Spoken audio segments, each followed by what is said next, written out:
بسم الله الرحمن الرحيم وعنو وناكسن أخيارته هودا إيغا داوانaysa ay ku soo dhawaada wararkii caalamka kuwoodii ugu dambeeyay oo hadahan oo kale ka daawataan page-kan intuu maqaal wareedkan soconaya hadduu eebeedmo mowduucaad ku maqli doontaan oon kugu faaqidi doono waxaa ka mid ah madaxweynaha dalkaasi Mareykanka Donald J. Trump oo sheegay in Eritrea ay noqotay loolanka cusub ee badda cas haddaba maxay Eritrea ku noqotay loolanka cusub ama furaha cusub ee badda cas intaan ku soo gudbin qodobkaas oo faahfaahsan fadlan muuqaalka leeg saar oo iska share garay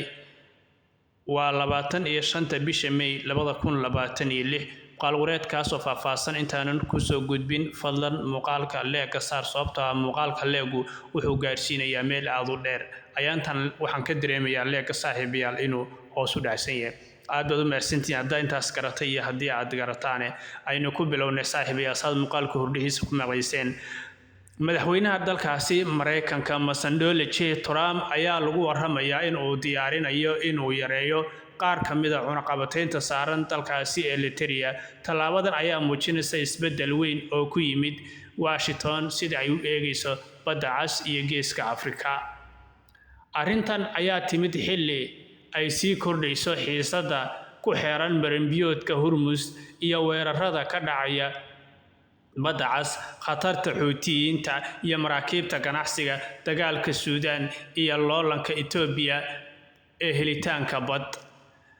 dugmiintii gudaha dalkaasi Mareykanka dawladda ah ka soo baxay ayaa wuxuu muujinayaa in Washington ay qorsheynayso in ay bishan May ay qaado qaar ka mid ah cunaqabataynta saaran dalkaasi Eritrea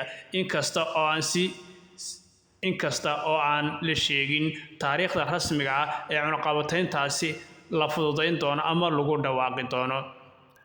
afayeen ka tirsan wasaaradda arrimaha dibadda ee dalkaasi Mareykanka ayaa sheegay in maamulka Donald J. Trump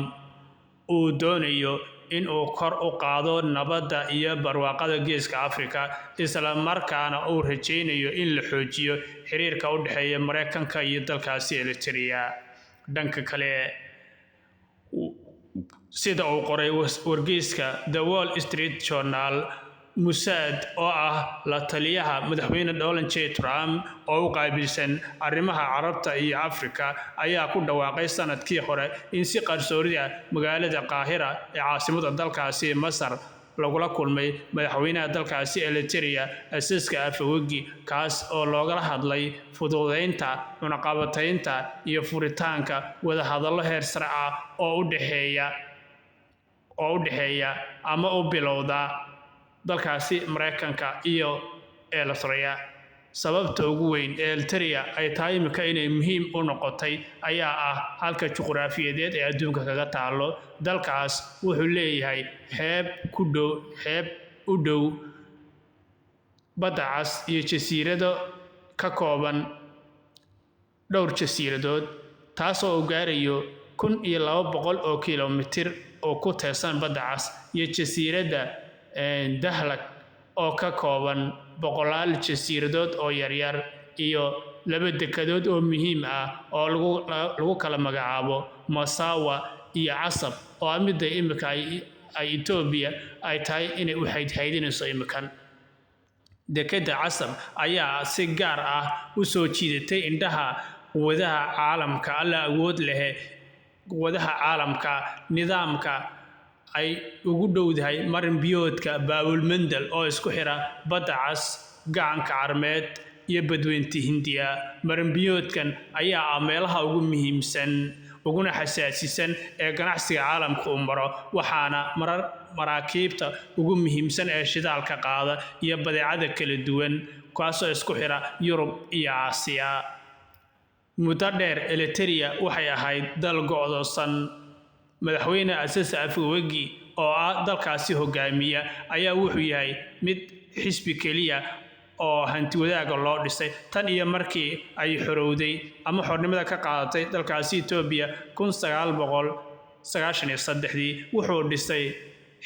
nidaam adag oo hal xisbi ah oo dhisan. Dowladda Eritrea waxaa lagu eedeeyaa inay caburin siyaasadeed iyo adeegsi military oo aan dhammaad lahayn inay ku hogaamiso dalkeeda, iyo xadgudubyo ka dhacay gudaha dalkaasi Eritrea xilligii dagaalkii Ethiopia Tigray iyo Ethiopia ay istagaalayeen. cunaqabatayntan Mareykanka hadda la hadal hayo ayaa inta badan waxa la saaray sanadkii 2021 waa xilligii oo maamulka Biden uu hogaaminayay dalkaasi Mareykanka kadib markii Eritrea lagu eedeeyay inay si military ahaan ugu lug leedahay dagaalkii Tigray iyo Ethiopia iyadoo garab siinaysay dowladda Ethiopia. cunaqabatayntan ayaa waxay bartilmaameysatay ciidamada dalkaasi Eritrea xisbiga talada haya ee loo yaqaano